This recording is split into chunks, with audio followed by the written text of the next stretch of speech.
بسم الله الرحمن الرحيم.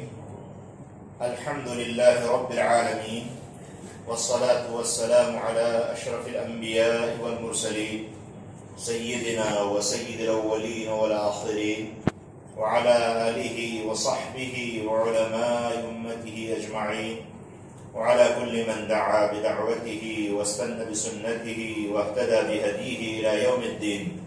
أما بعد، فأعوذ بالله من الشيطان الرجيم. بسم الله الرحمن الرحيم. حاميم والكتاب المبين إنا أنزلناه في ليلة مباركة إنا كنا منذرين فيها يفرق كل أمر حكيم أمرا من عندنا إنا كنا مرسلين. وعن أبي هريرة رضي الله تعالى عنه قال قال رسول الله صلى الله تعالى عليه وسلم: من يأخذ عني هؤلاء الكلمات فيعمل بهن أو يعلم من يعمل بهن. فقلت أنا يا رسول الله، فأخذ بيدي وعد 5 فقال: اتق المحارم تكن أعبد الناس، وارض بما قسم الله لك تكن أغنى الناس، وأحسن إلى جارك تكن مؤمنا، وأحب للناس ما تحب لنفسك تكن مسلما، ولا تكثر الضحك فإن كثرة الضحك تميت القلب. وعن ابن مسعود رضي الله تعالى عنه قال قال رسول الله صلى الله تعالى عليه وسلم: من لزم الاستغفار جعل الله له من كل ضيق مخرجا ومن كل هم فرجا ورزقه من حيث لا يحتسب، أو كما قال صلی اللہ تعالی علیہ وسلم.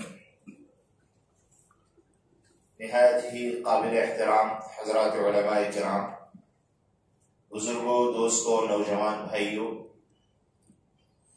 تقریباً 35-40 منٹ سے ہم رب تبارک و تعالیٰ کا کلام نہایت ہی خوشگوار زبان سے اور کیف و مستی میں ڈوبا ہوا سراپا گوش ہو کر سن رہے تھے. یہ اللہ کا کرم ہے، احسان ہے کہ اس نے اپنے کلام سننے کی ہم کو توفیق بخشی اور ہم بہترین لہجوں میں، بہترین آواز میں، خود ہم جب قاری صاحب تلاوت کر رہے تو دیکھ رہے تھے کہ قاری صاحب پورے کے پورے وجد کے ساتھ، سراپا وجد تھے، سر کے بالوں سے لے کر پیروں کے ناخن تک وہ پورے وجد کے ساتھ تلاوت فرما رہے تھے، اور الحمدللہ پورا مجمع بھی ہمارا گوش ہو کر سن رہا تھا. یہ صرف کسی کلام پاک کی، قرآن پاک کی خصوصیت ہے، کسی مذہبی کتاب کو یہ اعزاز حاصل نہیں. ہم اللہ کے بارگاہ میں دعا کرتے ہیں کہ اللہ رب العزت ہم سب کی وابستگی قرآن پاک سے تعدم حیات مضبوط سے مضبوط تر رکھے، ہم سب کو قرآن پاک صحت کے ساتھ پڑھنے کی توفیق بخشے اور اس کے معانی، مفاہیم، تفاسیر اور احکامات جان کر ان پر عمل کرنے کی توفیق بخشے.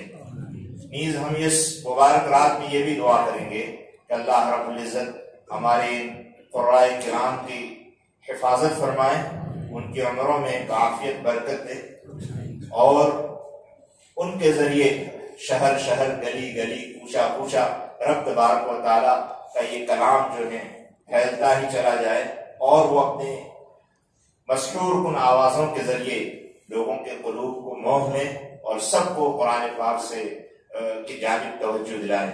یہ ہم نیک تمنائیں رکھتے ہیں، اللہ کے بارگاہ میں دعا کرتے ہیں.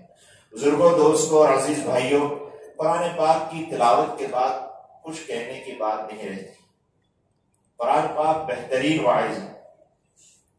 اگر اس کا معنی اور مفہوم ہم کو نہیں بھی معلوم، جب ایسا خوش رحان قاری تلاوت کرتا ہے تو یقیناً دلوں پر اثر ہوتا ہے اور ایک کیفیت محسوس ہوتی ہے اور کچھ کرنے اور رب تبارک و تعالیٰ سے لو لگانے کی ایک امنگ اور ایک تمنا پیدا ہوتی ہے. آیا ہے روایتوں میں لبید بن ربیعہ عامری رضی اللہ تعالیٰ، بہت بڑے شاعر، بہت بڑے شاعر، قادر الکلام شاعر، جن کے کلام کو کعبۃ اللہ کی دیواروں کو لٹکایا جاتا تھا. لوگ اس کے منتظر رہتے تھے کہ کب لبید کا کلام آئے اور اس کے کلام سے ہم محظوظ ہوں، فائدہ اٹھائیں.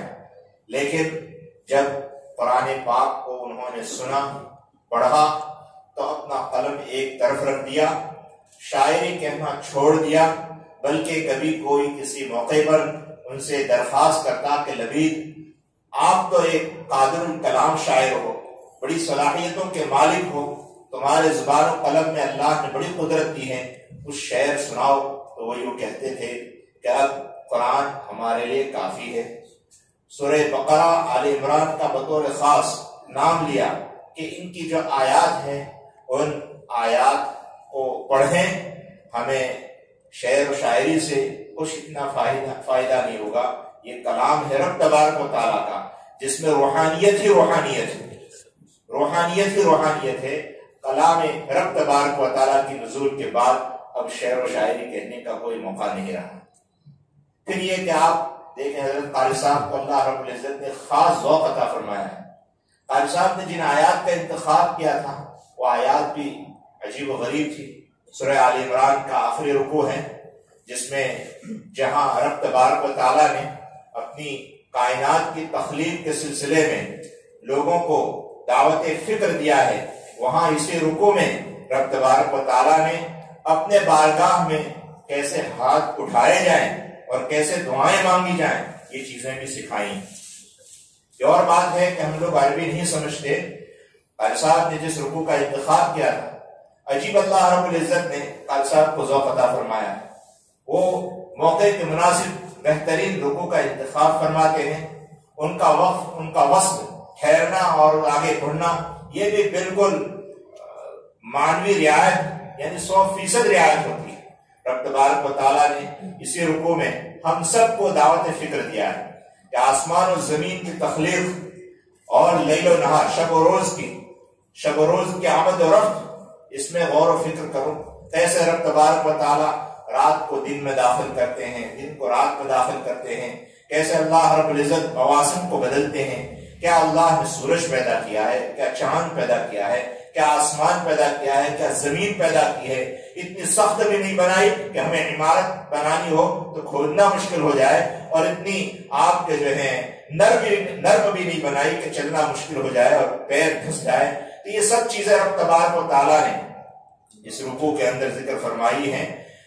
رب تبارک و تعالیٰ فرماتے ہیں کہ بھئی ان سب چیزوں میں غور و فکر کرو. ربنا ما خلقت ھذا باطلا، اللہ رب العزت نے یہ چیزیں بے سود نہیں پیدا کی، یہ چیزیں رب تبارک و تعالیٰ نے بے سود پیدا نہیں کی ہیں. ان سب سے ہم فائدہ اٹھا رہے ہیں. کھیتیاں سرسبز ہیں تیری غذا کے واسطے، چاند سورج اور ستارے ہیں ضیاء کے واسطے، بحروں پر شمس و قمر ماء و شمع کے واسطے. یہ جہاں تیرے لیے ہے تو خدا کے واسطے. ہم جو کھیتیاں رب تبارک و تعالیٰ نے پیدا کی وہ بھی ہمارے لیے، آسمان ہمارے لیے، زمین ہمارے لیے، دریا اور سمندر ہمارے لیے، چاند سورج ہمارے لیے. یہ ساری چیزیں رب تبارک و تعالیٰ نے ہمارے لیے پیدا کی ہے. شاعر یہ کہہ رہا ہے، گویا میں سمجھتا ہوں آخر میں شاعر نے جو بات کہی ہے وہ ایک حدیث پاک کی ترجمانی ہے. انکم خلقتم ان الدنیا خلقت لکم وانکم خلقتم للآخرہ. پوری دنیا تمہارے لیے پیدا کی گئی ہے اور تم آخرت کے لیے پیدا. بہرحال یہ بڑی رات ہے، شب برات. برات کے معنی آپ کے جو ہیں کسی کو برات دے دینا، یعنی اس کو آپ فارغ کر دینا. شب برات یعنی ایسی رات کے جس میں آدمی رب تبارک و تعالیٰ سے لو لگا کر اپنے گناہوں کی معافی چاہے، کثرت استغفار کے ذریعے رب تبارک و تعالیٰ کو راضی کرے. یہ رات جو ہے، میں نے جو آیت کریمہ تلاوت کی ہے اس کی تفسیر میں مختلف اقوال ہیں، لیکن ایک بڑے مفسر حضرت اکرمہ کا قول ہے کہ انا انزلناہ فی لیلۃ مبارکہ انا کنا منذرین فیہا یفرق کل امر حکیم امر من عندنا، کہ یہ مبارک رات ہے جس میں ہم نے قرآن کو اتارا ہے اور اسی میں رب تبارک و تعالیٰ کی طرف سے بہت سارے حکمت بھرے فیصلے ہوتے ہیں. آنے والے سال میں کس کی زندگی تمام ہوگی اور کس کے یہاں نہ مولود آئے گا مہمان، یہ سارے فیصلے، رزق کا فیصلہ ہوتا ہے، عمر کا فیصلہ ہوتا ہے، تقدیرات کائنات رب تبارک و تعالی اس شب کے اندر بطور خاص نافذ فرماتے ہیں۔ فیہا یفرق کل امر حکیم امرا من عندنا۔ ایک رائے یہ ہے کہ اس مبارک رات سے مراد شب برات ہے۔ اس رات کے جو اعمال ہیں ان اعمال کو ہم ہر سال سنتے ہیں، بالخصوص یہ رات جو آئی ہے اس میں اجتماعی عمل کرنے کے بجائے ہم انفرادی اعمال کریں، اپنے گھروں کے اندر کثرت سے نوافل پڑھیں، اپنے گھروں کے اندر کثرت سے تلاوت کریں، اپنے گھروں میں بیٹھ کر کثرت سے استغفار کریں اور اپنے دل کو ہر ایک کی طرف سے بالکل فارغ کر لیں، اور جس نے جس طرح کا کوئی سلوک برتاؤ کیا ہے برا، اس کو درگزر کریں، یہ سوچ کر کہ میں اس کو معاف کر دوں گا تو اللہ بھی مجھ کو معاف کرے گا۔ بھائی ہم سب کے سب اللہ کے دربار کے خطا کار ہیں، ہم سب کے سب گنہگار ہیں۔ ہمارا تعقیدہ ہے انبیاء معصوم ہیں، انبیاء معصوم ہیں، صحابہ محفوظ ہیں، انبیاء سے گناہ سرزد نہیں ہوا، صحابہ کرام کو اللہ رب العزت نے اپنے حفظ و امان میں رکھا، گناہ سرزد ہو سکتا تھا یا کوئی خطا ان سے سرزد ہوئی تو رب تبارک و تعالیٰ نے ان کو معافی کا پروانہ دے دیا اور رضوان اور خوشنودی کا سرٹیفکیٹ دے دیا۔ اسی لیے یہ مسلم عقیدہ ہے اہل سنت والجماعت کا کہ کسی مسلمان کے لیے کسی صحابی کی ادنا خطا کی جانب بھی انگلی اٹھانے کی اجازت نہیں ہے، ورنہ ایمان خطرے میں پڑ جائے گا۔ بہرحال میں یہ عرض کر رہا تھا کہ گنہگار ہیں ہم سب کے سب اللہ کے دربار کے، کلکم خطاؤون وخیر الخطائین التوابون، گنہگار ہیں تب بہترین گنہگار ہم بن جائیں۔ سب سے زیادہ اللہ کے دربار میں توبہ اور استغفار کرنے والا اللہ کو پسندیدہ اور محبوب ہے۔ حضرت ابوبکر صدیق رضی اللہ تعالیٰ عنہ کا جو عائشہ صدیقہ رضی اللہ تعالیٰ عنہ پر زنا کی تہمت آئی تھی، اور آپ نے اپنے ایک عزیز اور رشتہ دار جس پر آپ ماہانہ خرچ کرتے تھے، وظیفہ دیتے تھے، سیلری دیتے تھے، جب پتا چلا کہ تہمت لگانے والوں میں وہ بھی شامل ہے تو انہوں نے قسم کھا لی، قسم بخدا جو میں ہر مہینے ان کو وظیفہ دیتا تھا اب بند کر دوں گا اور نہیں دوں گا۔ آسمان پر رب تبارک و تعالیٰ کو ان کی یہ قسم بہت ہی ناگوار اور ناپسندیدہ، اللہ کے دربار میں ناپسندیدہ ہوئی۔ تو حضرت ابوبکر صدیق رضی اللہ تعالیٰ عنہ کے اس عمل جس میں انہوں نے، ظاہر بات ہے کہ اپنی ایک بیٹی اور بیٹی بھی ایسی جو بے قصور، جن پر زنا کی تہمت لگانے والے منافقین تھے، لیکن بعض سادہ لوگ مسلمان منافقین کی بات میں آ کر وہ بھی اس میں شریک ہو گئے تھے، انہی سادہ لوگ مسلمانوں میں حضرت ابوبکر صدیق رضی اللہ تعالیٰ عنہ کے ایک رشتہ دار تھے جن پر آپ خرچ کرتے تھے، تو انہوں نے خرچ نہ کرنے کی قسم کھا لی، تو اللہ تعالیٰ کو یہ بات بہت ہی ناگوار گزری، ساتوں آسمان سے آیت اتاری، وَلَا يَأْتَلِ أُولُو الْفَضْلِ مِنْكُمْ وَالسَّعَةِ أَنْ يُؤْتُوا أُولِي الْقُرْبَى۔ پورے آیت کریمہ میں یہ ہے کہ بھئی تم میں سے جو مال والے ہیں، فضل والے ہیں، وہ اس بات کی قسم نہ کھائیں کہ وہ اپنے رشتہ داروں پر، مہاجرین پر خرچ نہیں کریں گے۔ أَلَا تُحِبُّونَ أَن يَغْفِرَ اللَّهُ لَكُمْ، کیا تم یہ نہیں چاہتے کہ اللہ تعالیٰ تم کو معاف کرے؟ جب یہ آیت اتری تو حضرت ابوبکر صدیق رضی اللہ تعالیٰ عنہ نے پھر قسم کھا کر کہا کہ واللہ احب ان یغفر لی، قسم بخدا میں تو چاہتا ہوں کہ اللہ میری بخشش کرے۔ انہوں نے قسم کو توڑ دیا اور اس کے بعد اس رشتہ دار پر اپنا وظیفہ جاری کر دیا۔ قسم کو توڑنے کا کفارہ آتا ہے، ہم سب فقہی مسئلہ جانتے ہیں کہ قسم جو ہے ایک تو لغو ہوتی ہے، آدمی بات بات میں قسم کھاتا ہے، اس کا کوئی اعتبار نہیں، ایک نہ اس پر گناہ ہوتا ہے نہ کوئی چیز آتی ہے، لیکن ایک قسم ماضی میں، گزرے ہوئے زمانے میں کسی کام کے بعد میں آپ قسم کھائیں، حالانکہ آپ نے وہ کام کیا نہیں ہے اور قسم کھا کر کہیں کہ ہم نے کیا ہے، یا کوئی کام نہیں کیا اور قسم کھا کر کہیں کہ ہم نے کیا ہے، تو جھوٹی قسم کھانا ماضی کے بعد میں، گزرے ہوئے کام کے بعد میں، اس کو یمین غموس کہتے ہیں۔ ایسا قسم اٹھانے والا اللہ کے دربار میں گنہگار ہوتا ہے، لیکن یہاں بھی کفارے کی کوئی بات نہیں۔ اور ایک قسم ہوتی ہے مستقبل میں، فیوچر اور بھوش میں کسی کام کے کرنے نہ کرنے کی قسم کھانا۔ اگر اس نے کرنے کی قسم کھائی ہے اور کر گزرے تو بہت اچھا ہے، قسم کو پورا کر لیا۔ نہ کرنے کی قسم کھائی ہے اور نہ کرے تو بہت اچھا ہے کہ بھئی اس قسم کو پورا کر لیا۔ لیکن کرنے کی قسم کھائی ہے اور نہ کرے، یا نہ کرنے کی قسم کھائی ہے اور کر گزرے تو اس کی قسم ٹوٹ گئی۔ اب اس پر کفارہ آتا ہے، اور کفارہ کیا ہے؟ 10 مسکین کو اوسط درجے کا، مدھیم درجے کا کھانا کھلانا ہے، یا 10 مسکین کو اتنا کپڑا دینا ہے کہ جس سے آپ کے سطر چھپ جائے۔ مثلا 10 تہبند اور لنگیاں 10 مسکین کو دے دیں، اس لیے کہ تہبند اور لنگی جو ہوتی ہے اس کے ذریعے سطر چھپ جاتا ہے۔ اگر عورت کا ہے تو آپ کو پورا جوڑا دینا پڑے گا۔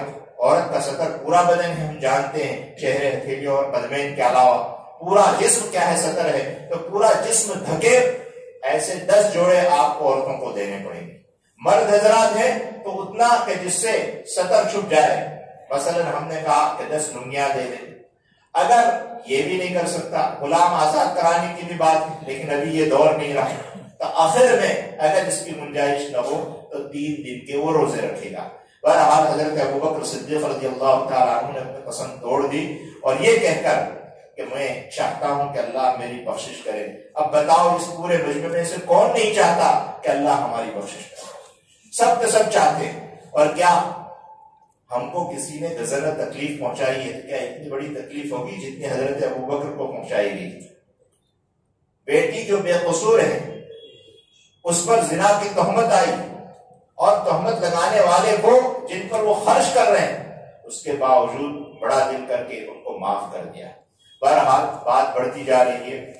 میں نے ایک روایت یہ بھی پڑھی، اللہ کے رسول صلی اللہ تعالیٰ علیہ وسلم فرماتے ہیں کہ جو آدمی استغفار کو لازم پکڑتا ہے اللہ تعالیٰ اس کو 3 انعامات سے نوازتا ہے۔ من لزم الاستغفار جعل اللہ من کل ضیق مخرجا۔ اگر وہ کسی تنگی میں ہے، کسی پریشانی میں ہے، تو اللہ تعالیٰ استغفار کی برکت سے اس کو نکال دیں گے۔ ومن کل ہم فرجا، اور اگر اس پر کوئی غم سوار ہے، فکر سوار ہے، اللہ تعالیٰ اس فکر سے اس کو سبکدوش کر دیں گے۔ اور دنیا میں کوئی آدمی ایسا نہیں کہ جس پر کوئی فکر سوار نہ ہو۔ دنی دنیا کسی بھی غم نہ باشد، اگر باشد بنی آدم نہ باشد، دنیا میں کوئی آدمی ایسا نہیں جو یہ دعویٰ کرے کہ مجھ کو کوئی غم نہیں، کوئی فکر نہیں، کوئی غم نہیں۔ اگر کوئی یہ دعویٰ کرتا ہے کہ مجھ کو کوئی غم، کوئی فکر نہیں، تو وہ فرشتہ ہے، انسان نہیں۔ کسی کو اپنی مرض کا غم، بیماری کا فکر، کسی کو پڑوسیوں کی طرف سے تکلیف، کسی کو اپنی بیوی کی طرف سے تکلیف، کسی کو اولاد کی پریشانی، کسی کو رزق کی پریشانی۔ غرض ہے کہ دنیا میں کوئی آدمی اس بات کا دعویٰ نہیں کر سکتا کہ مجھے کوئی فکر و غم نہیں۔ تدری دنیا کسی بے غم نہ باشد، اگر باشد بنی آدم نہ باشد۔ تو استغفار کا پہلا فائدہ تنگی سے فراخی کی طرف راہ نکلتی ہے، فکر ہم دور ہوتا ہے۔ وَرَزَقَهُ مِنْ حَيْثُ لَا يَحْتَسِبُ، اور کثرت استغفار کرنے والے کو رب تبارک و تعالیٰ ایسی جگہ سے رزق مہیا فرماتے ہیں کہ اس کے وہم و گمان میں نہیں ہوتا۔ یہ نبی اکرم صلی اللہ تعالیٰ علیہ وسلم کی پاکیزہ زبان سے نکلے ہوئے الفاظ ہیں۔ قرآن پاک میں بھی ڈنکے کی چوٹی اعلان کیا گیا ہے، استغفروا ربکم انہ کان غفارا یرسل السماء علیکم مدرارا ویمددکم باموال وبنین ویجعل لکم جنات ویجعل لکم انہارا۔ اگر آدمی کثرت استغفار کرتا ہے، استغفار کا مطلب یہ ہے کہ استغفر اللہ، کہ اللہ میں تجھ سے مغفرت طلب کرتا ہوں، اتنا بار بار کہتا ہے، تو اس کی برکت کیا ہے؟ استغفروا ربکم انہ کان غفارا یرسل السماء علیکم مدرارا۔ اگر کسی جگہ قحط سالی، اگر کسی جگہ بارش کی قلت اور کمی ہے اور لوگ پریشان حال ہے، کسان اور کاشتکار پریشان ہیں، تو ان کو چاہیے کہ وہ کثرت استغفار کرے۔ کثرت استغفار یہ رحمت خداوندی کے آبشار ہے۔ کثرت استغفار کرے تو آسمان کو متوجہ کرتے۔ وَيُمْدِدْكُمْ بِأَمْوَالٍ وَبَنِينَ، اگر کسی کو رزق کی تنگی ہے، رزق کے لیے اس کے سامنے آپ جو ہے کوئی راہ نہیں، اس کو سمجھ میں نہیں آتا کہ میں کون سا آپ کے جو معاش کا طریقہ اختیار کروں، دکان اور کاروبار کروں یا کھیتی باڑی میں لگوں یا ملازمت اور جاب کروں، اس کی سمجھ میں کچھ نہیں آتا، تو اس کو چاہیے کہ وہ استغفار کثرت سے کرے۔ وَيُمْدِدْكُمْ بِأَمْوَالٍ، اللہ تعالیٰ مال سے اس کو مالا مال کر دیں گے، اور اس کے بعد رب تبارک و تعالیٰ فرماتے ہیں وہ اولاد، اگر کسی کے یہاں اولاد نہیں، گود نہیں بھر رہی ہے، تو ایسے میاں بیوی کو چاہیے کہ رب تبارک و تعالیٰ کے بارگاہ میں کثرت سے استغفار کریں. انشاءاللہ اللہ رب العزت اپنے فضل و عنایت سے اس کو اولاد سے بھی مالا مال کریں. یہ تو دنیا کی نعمت ہے، اور اس کے بعد جنت میں، آخرت میں جنت ملے گی اور ایسے باغات کے جن کے نیچے سے نہریں بہتی ہوگی. بہرحال یہ رات جو ہے کثرت استغفار کی ہے، تنہائیوں میں عبادت کرنے کی. اللہ رب العزت تنہائی میں ہم کو بلا رہے ہیں. ایک بات مجھ کو یاد آئی، ایک بادشاہ ہو اور اگر وہ کسی کو یہ کہیں کہ رات کے 9 بجے 10 بجے تم خلوت میں تنہائی میں میرے پاس آنا. اب یہ آدمی جو ہے اپنے دوست و احباب کے جھمیلے کے ساتھ وہاں پہنچتا ہے، تو بتائیے اس نے بادشاہ کے بات کی قدر کی یا ناقدر کی؟ یقیناً اس نے ناقدر کی. تو ایسی راتوں میں رب تبارک و تعالیٰ یہ چاہتے ہیں کہ میرا بندہ تنہائی میں گوشہ اختیار کر کے، تنہائی میں خلوت اختیار کر کے وہ مجھ سے لو لگائیں. اب اگر ہم اجتماعی عبادتوں میں لگیں تو یہ ایسے ہی ہوگا جیسے کہ اس بادشاہ نے کسی کو بلایا ہو اور بلا کر تنہائی میں بلایا ہو، اکیلے میں بلایا ہو اور وہ اپنے دوست و احباب کے ساتھ جائے تو وہ بادشاہ کی ناقدری. بزرگوں اور دوستوں، استغفار کی بات چلیے. استغفار یہ شاہ کلید ہے، یہ ماسٹر کی ہے. جب آدمی کثرت استغفار کرتا ہے تو اس کا عجب، اس کا تکبر، اس کا گھمنڈ بھی ٹوٹتا ہے. تواضع، انکساری اور عاجزی اس کے اندر آتی ہے اور اس کے ایمان میں اور اللہ رب العزت کی ذات کرتا دھرتا ہے، اس یقین میں بھی اضافہ ہوتا ہے. تو یہ رات جو ہے کثرت استغفار کی ہے. میں نے یہ روایت وہی پڑھی تھی. دوسری روایت میں نے یہ پڑھی تھی جس میں حضرت ابو ہریرہ رضی اللہ تعالیٰ عنہ ایک مرتبہ اللہ کے رسول صلی اللہ تعالیٰ علیہ وسلم کی مجلس کا ذکر فرما رہے ہیں. حدیث کا ترجمہ کر کے میں بات ختم کروں گا کہ ایک مرتبہ اللہ کے رسول صلی اللہ تعالیٰ علیہ وسلم نے دریافت کیا کہ میں کچھ باتیں سکھانا چاہتا ہوں، تم میں سے کوئی ہے جو ان باتوں کو سیکھے پھر ایسے لوگوں تک پہنچائے جو ان پر عمل کرنے کے لیے تیار ہو. خود عمل کرے اور ایسے لوگوں تک پہنچائے جو عمل کرنے کے لیے تیار ہو. حضرت ابو ہریرہ رضی اللہ تعالیٰ جو آپ کی مجلس کے حاضر باش تھے، آپ ہر طرف سے کٹ کر یکسوئی کے ساتھ اللہ کے رسول کے دربار میں پڑے رہتے تھے. اس میں ہمارے طلبہ عزیز کے لیے بھی بڑی آپ کے جو ہے درس ہیں کہ سبق علم حاصل کرنے کے لیے آدمی کو منقطع ہو جانا چاہیے، یکسو ہو جانا چاہیے، تمام قسموں کے جھمیلے سے ہٹ کر وہ اپنے استاذ کے دربار میں پڑھا رہے، وہ مدرسے میں یکسوئی کے ساتھ رہے اور خوب محنت کرے، تب جا کر علم آتا ہے. حضرت ابو ہریرہ فرماتے میں نے کہا یا رسول اللہ میں اس کے لیے تیار ہوں. اللہ کے رسول صلی اللہ تعالیٰ علیہ وسلم نے میرا ہاتھ پکڑا اور 5 باتیں شمار کروائی. سب سے پہلی بات، اتق المحارم تکن اعبد الناس. تم اللہ اور اللہ کے رسول نے جن باتوں کو حرام ٹھہرایا ہے ان باتوں سے تم بچو تو سب سے بڑے عبادت گزار شمار ہوں گے. بہت پتے کی بات بتائی. قاری صاحب نے جو رکوع تلاوت کیا تھا اس میں بھی تقوی کا بار بار ذکر تھا. تقوی کوئی ایسی چیز نہیں ہے، کوئی امپوسیبل یا ناممکن یا اشکیہ چیز نہیں ہے کہ آدمی حاصل نہیں کر سکتا. ہر شخص متقی اور پرہیزگار بن سکتا ہے، بلکہ اگر دیکھا جائے تو ویسے ہر مومن متقی ہے. اس لیے کہ تقوی کا جو پہلا اسٹیپ ہے وہ کفر و شرک سے بچنا. تقوی کے معنی بچنا. اس معنی کے اعتبار سے ہر مومن متقی اور پرہیزگار ہے. وَذَلِكَ الْكِتَابُ لَا رَيْبَ فِيهِ هُدًى لِّلْمُتَّقِينَ اے هُدًى لِّلْمُؤْمِنِينَ بھی ترجمہ کیا جا سکتا ہے، کیونکہ ہر مومن متقی ہے کفر و شرک سے بچنے کی وجہ سے. تو تقوی کوئی مشکل کام نہیں ہے. تقوی کے معنی اللہ اور اللہ کے رسول نے جن چیزوں کو حرام ٹھہرایا ان کو چھوڑنا. چھوڑنے کے لیے بھئی کام کرنے کے لیے صلاحیت درکار ہوتی ہے.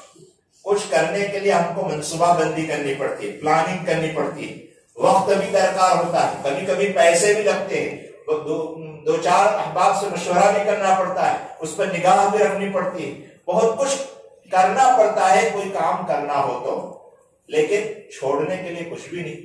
چھوڑنا ہے تو نہ اس کے لیے آپ کو صلاحیت درکار ہے، نہ وقت درکار ہے، نہ روپے پیسے لگتے ہیں، نہ آپ کو صلاح و مشورے کی ضرورت ہے، بس چھوڑنا ہے یعنی چھوڑنا ہے، اسی کو تقویٰ کہتے ہیں۔ چیز سے تقویٰ ترک شبہات و حرام، از لباس و از شراب و از طعام۔ ہمارے ایک چھوٹی سی کتاب پڑھائی جاتی ہے بند نامہ، اس میں تقوی کی ویاخیا اور تعریف کی کہ چیز سے تقویٰ کیا چیز ہے؟ ترک شبہات و حرام، اللہ اور اللہ کے رسول نے جن باتوں کو حرام ٹھہرایا ہے، اور جو چیزیں مشتبہ ہیں، مشتبہ ایسی باتوں کو کہتے ہیں جو حلال اور حرام کے درمیان کی ہے، جن کے باب میں واضح مسئلہ ہم کو معلوم نہیں ہے، تو ان باتوں کو بھی چھوڑ دینے کا۔ اللہ کے رسول نے ایک جگہ کو یہ ارشاد فرمایا، الحلال بین والحرام بین وما بینہما امور مشتبہات فمن اتقى من الشبہات فقد استبرأ لدینہ وعرضہ۔ جو آدمی مشتبہ چیزوں سے بھی بچے گا وہ اپنی عزت و ناموس اور اپنے دین کی حفاظت کر کے اس دنیا سے رخصت ہوگا۔ تو اتق اللہ، تو آدمی جب گناہوں سے بچتا ہے تو اللہ کی فہرست میں سب سے بڑا عبادت گزار شمار ہوتا ہے۔ آج عبادت گزار کا لفظ ہمارے کانوں میں پڑتا ہے تو ہم سمجھتے ہیں کہ نوافل کثرت سے پڑھتا ہوگا، یہ روزانہ 10-15 پارے تلاوت کرتا ہوگا، یہ تہجد اشراق چاش اوابین پڑھتا ہوگا۔ یقیناً یہ سب عبادتیں ہیں، اس سے انکار نہیں ہے، لیکن ایک نہایت ہی سہل اور آسان فارمولہ اللہ کے رسول نے ہم کو یہ بتایا، گناہوں سے بچو، اللہ کی فہرست میں ہم سب سے بڑے عبادت گزار شمار ہوں۔ دوسری بات، وَرْضَ بِمَا قَسَمَ اللَّهُ لَكَ تَكُنْ أَغْنَى النَّاسِ، اللہ نے تمہارے لیے جو چیز مقدر کر رکھی ہے، رزق کے بعد، روزی روٹی کے بعد میں جو رزق مقدر کر رکھی ہے، عزت اور منصب کے لحاظ سے جتنا اللہ نے تمہارے حق میں مقدر کر رکھا ہے، اتنے پر تم راضی رہو، جس کو قناعت کہتے ہیں، تو کیا ہوگا؟ اللہ کے رجسٹر میں تم مالدار شمار ہوں گے۔ حضرت شیخ زکریا علیہ الرحمہ کا ملفوظ ہم نے فضائل اعمال میں پڑھا بھی ہے، سنا ہے بارہا، کہ اگر اللہ کے دیے ہوئے تھوڑے سے رزق پر ہم راضی رہیں گے تو کل قیامت کے دن رب تبارک و تعالیٰ ہمارے تھوڑے اعمال پر راضی ہو جائے۔ تو یہ دوسری بات۔ تیسری بات آپ نے ارشاد فرمائی، وَأَحْسِنْ إِلَىٰ جَارِكَ تَكُنْ مُؤْمِنًا، اپنے پڑوسی کے ساتھ اچھا سلوک اور برتاؤ کرو، تم مومن کامل بن جاؤ گے، مومن کامل بن جاؤ گے۔ پڑوسیوں کے حقوق کے باب میں ہم نے بارہا سنا ہوگا، پڑوسیوں کی کتنی قسمیں ہیں، کوئی پڑوسی ایسا نہیں ہے، غیر مسلم ہو ہمارا بھائی تو اس کا بھی ہم پر حق بنتا ہے، بلکہ بعض دفعہ بعض پڑوسی ایسے ہوتے ہیں کہ ان کے 3 حقوق ہمارے ذمہ عائد ہوتے ہیں۔ ہمارے پڑوس میں رشتہ دار بھی ہیں، مومن بھی ہیں، تو 3 حق آپ پر آ گئے، ایک حق قرابت رشتہ داری کا حق، ایک حق جوار پڑوس میں رہنے کا حق، اور تیسرا حق ایمان، مومن کا مومن پر جو حق ہوتا ہے۔ تو 3 حق بعض دفعہ ہمیں انجام دینے پڑتے ہیں۔ تو وَأَحْسِنْ إِلَىٰ جَارِكَ تَكُنْ مُؤْمِنًا وَأَحِبَّ لِلنَّاسِ مَا تُحِبُّ لِنَفْسِكَ تَكُنْ مُسْلِمًا، تم اپنے لیے جو چیز پسند کرتے ہو اپنے بھائی کے لیے پسند کرو، تم مسلمان کامل بن جاؤ۔ ہم نہیں چاہتے کہ ہم کو کوئی گالی دے تو ہم کیوں گالی دیں، ہم نہیں چاہتے کہ ہماری کوئی غیبت کرے تو ہم کیوں کسی کی غیبت کریں، ہم نہیں چاہتے کہ ہمارا کوئی ہڑپ کرے تو ہم کیوں کسی کا حق ہڑپ کریں۔ یہ ہے رسول پاک علیہ الصلوۃ والسلام کی پاکیزہ تعلیم۔ اور آخری بات، وَلَا تُكْثِرِ الضِّحْكَ فَإِنَّ كَثْرَةَ الضِّحْكِ تُمِيتُ الْقَلْبَ، زیادہ مت ہنسو، زیادہ ہنسنا دل کو مردہ کر دیتا ہے۔ اللہ کے رسول کے الفاظ پر غور کریں، وَلَا تُكْثِرِ الضِّحْكَ، زیادہ ہنسنے سے منع کیا ہے، مطلق ہنسنے ہنسانے سے منع نہیں فرمایا، وَلَا تُكْثِرِ الضِّحْكَ، ورنہ اللہ کے رسول صلی اللہ تعالی علیہ وسلم کی طبیعت میں مزاج میں بھی مزاح تھا، مذاق تھا، بلکہ ایک دفعہ آپ نے فرمایا کہ رَبِّحُ الْقُلُوبَ سَاعَةً فَسَاعَةً، اپنے دلوں کو گھڑی دو گھڑی راحت پہنچاؤ، ایسی خوشکن باتیں اور ایسے فقہات اور لطیفے سناؤ کہ جس سے دل کو راحت پہنچے۔ اور ایک مرتبہ آپ نے ارشاد فرمایا کسی موقع سے اور کسی پس منظر اور بیک گراؤنڈ میں کہ افضل الاعمال ادخال السرور فی قلب المومن، بہترین عمل وہ ہے کہ آدمی کسی مومن کے دل میں خوشی پیوست کر دے۔ تو اللہ کے رسول نے مزاح سے مذاق سے منع نہیں فرمایا، لیکن کثرت مذاق، زیادہ ہنسنا ہنسانا یہ دل کو مار دیتا ہے۔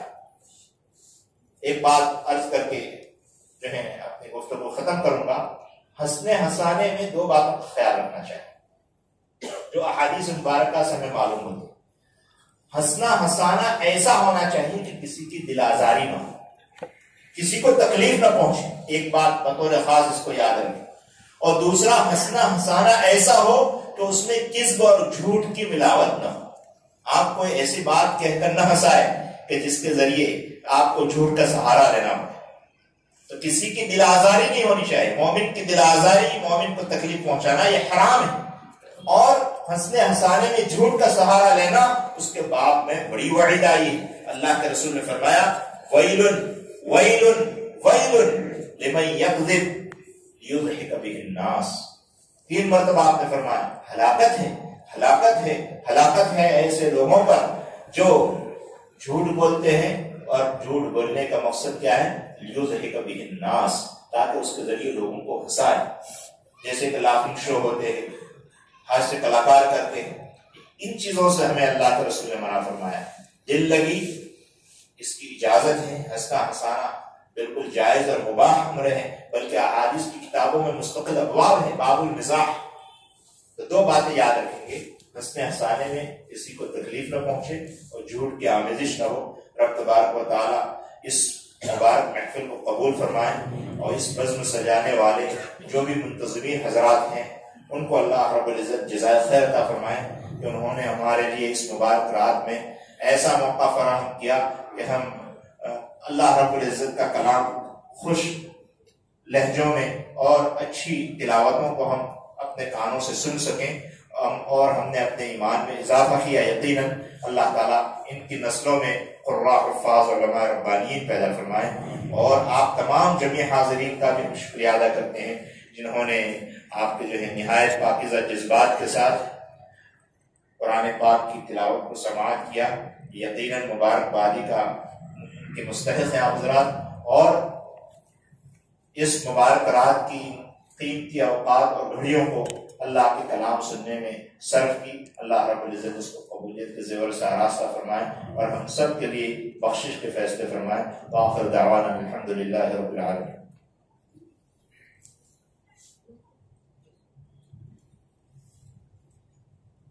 حضرت قاری صاحب سے ہم درخواست کریں گے کہ وہ اپنے جو ہے خوش لحانی اور اچھی آواز میں رب تبارک و تعالیٰ کے جو اسماء ہیں، اسماء الحسنی سے جسے ہم یاد کرتے ہیں، ان کی تعبیرت فرمائیں گے. اس کے بعد انشاءاللہ قاری صاحب ہی دعا فرمائیں گے.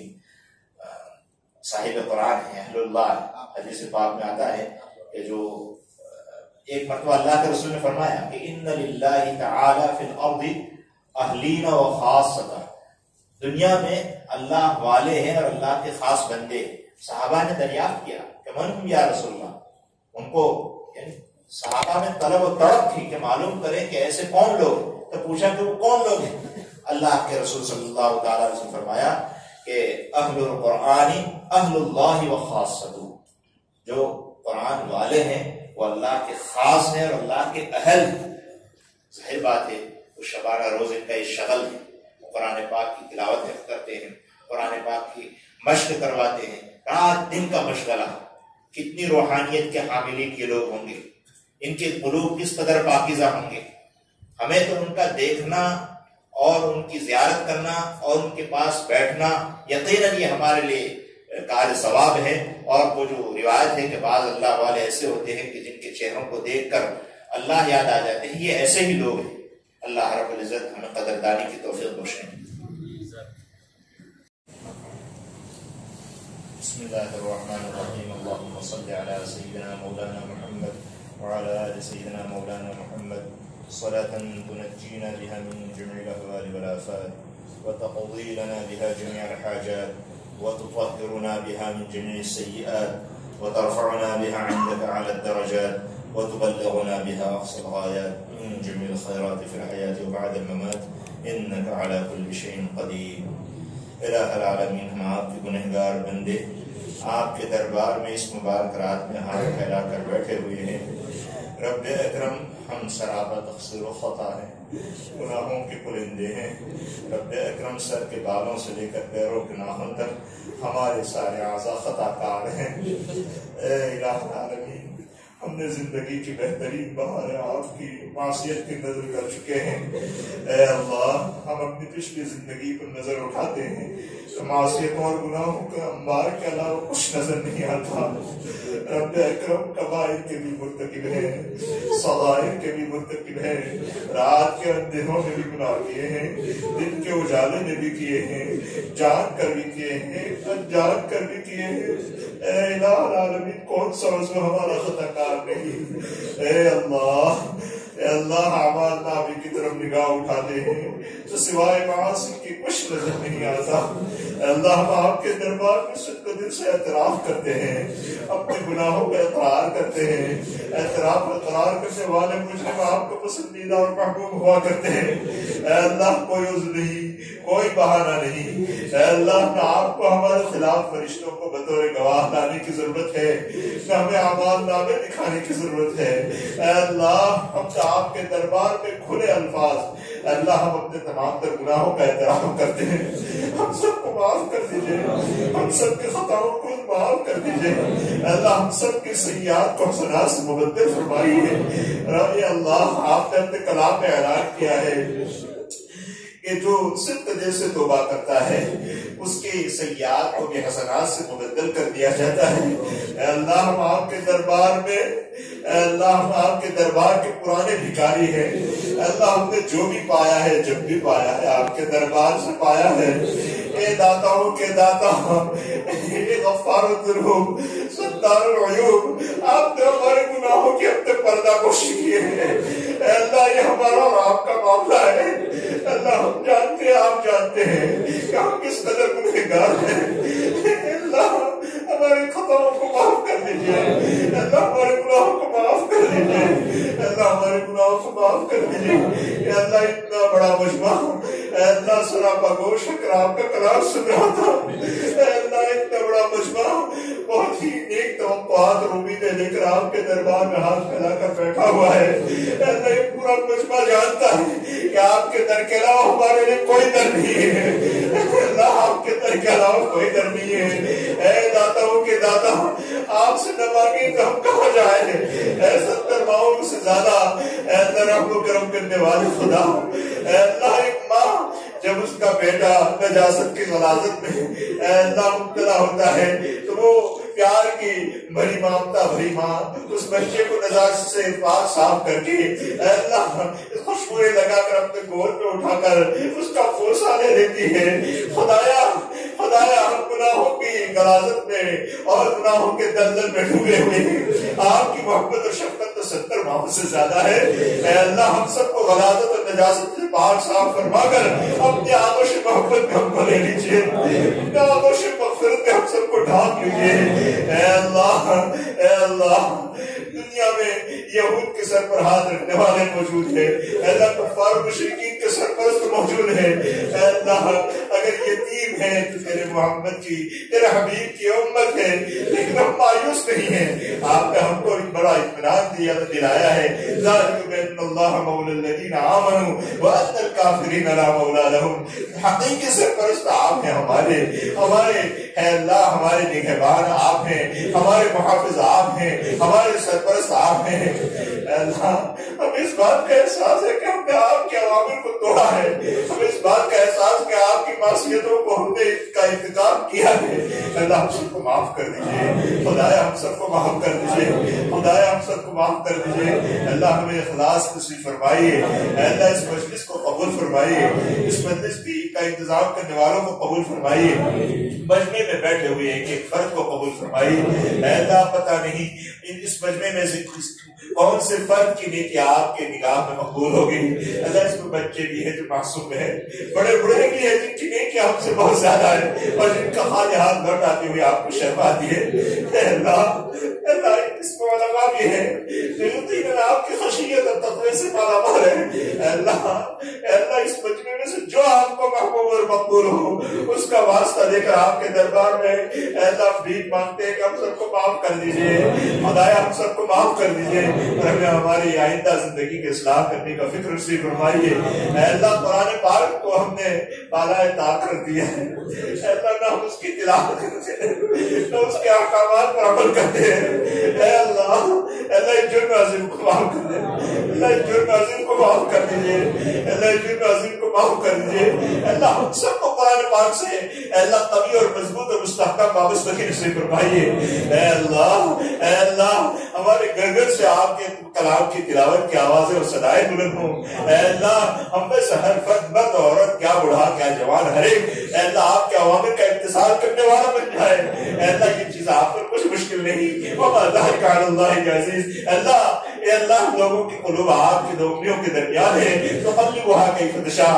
اللہ ہمارے قلوب کو اے اللہ اپنی محبت کی طرف پھیر دیجئے۔ اے اللہ دنیا و ما فیہا کی محبتیں ہمارے قلوب سے نکال کر اے اللہ ہمارے دلوں میں اپنی محبت جاگزی فرمائیے۔ اے اللہ ہم سب کو مکمل متبع شہید بنا دیجئے، متبع سنت بنا دیجئے۔ اے اللہ ہم سے ایسے اعمال کروائیے جن سے آپ راضی ہوں، اے اللہ جن سے آپ راضی ہوں۔ خدایا دنیا میں یہ جو وبائی مرض پھیلا ہوا ہے اے اللہ اس کا ختم فرما دیجیے۔ اے اللہ آپ کے منصور بندیوں کو چین و سکون کی زندگی نصیب فرمائیے۔ اے اللہ جو علماء اے اللہ اس عرصے میں آپ کو پیارے ہو گئے ہیں اے اللہ ان کے درجات کو بلند فرمائیے۔ اے اللہ امت کو ان کا صحیح جانشین نصیب فرمائیے۔ اے اللہ ان کے معارف و علوم سے ہم سب کو مستفید فرمائیے۔ اے اللہ پوری امت کی طرف سے ان کو جزا خیر عطا فرمائیے۔ اے اللہ اس مسجد کو آباد فرمائیے۔ اے اللہ مخلصین نمازیوں سے آباد فرمائیے، معتکفین کے اعتکاف سے آباد فرمائیے، تعلیمی اور ذکر کے حلقوں سے آباد فرمائیے۔ اے اللہ اسی طرح تمام مساجد کی، خانقاہوں کی، تبلیغی مراکز کی، مدارس اور جامعات کی اے اللہ قبرستان اور درگاہوں کی اللہ پوری حفاظت فرمائیے۔ اے اللہ حرمین شریفین کی حفاظت فرمائیے۔ اے اللہ اس کی عزت کو اور زیادہ بڑھائیے۔ اے اللہ مسجد اقصی کی بازیابی کے اسباب مہیا فرمائیے۔ اے اللہ اس کی بازیابی کے اسباب مہیا فرمائیے۔ اے اللہ ہماری صلاحیتیں، ہماری قوتیں، ہمارا خون اگر آپ کے دین کی سربلندی کے لیے اے اللہ قابل ہے تو قبول فرما لیجیے۔ اے اللہ قبول فرما لیجیے۔ اے اللہ ہمارا اوقات کو اپنے دین کے لیے قبول فرمائیے، ہماری جسمانی طاقت کو اپنے دین کے لیے قبول فرمائیے، ہماری مادی طاقت کو اپنے دین کے لیے قبول فرمائیے۔ اے اللہ دنیا اور آخرت کی بے شمار ضرورتیں ہیں اے اللہ مجمع میں بیٹھے ہوئے اے اللہ جو پریشان حال ان کی پریشانیوں کو دور فرما۔ اے اللہ جن کے اولاد شادی کو عمر کو پہنچ چکے اللہ ان کے لیے صالح و نیک جوڑوں کا انتظام فرما۔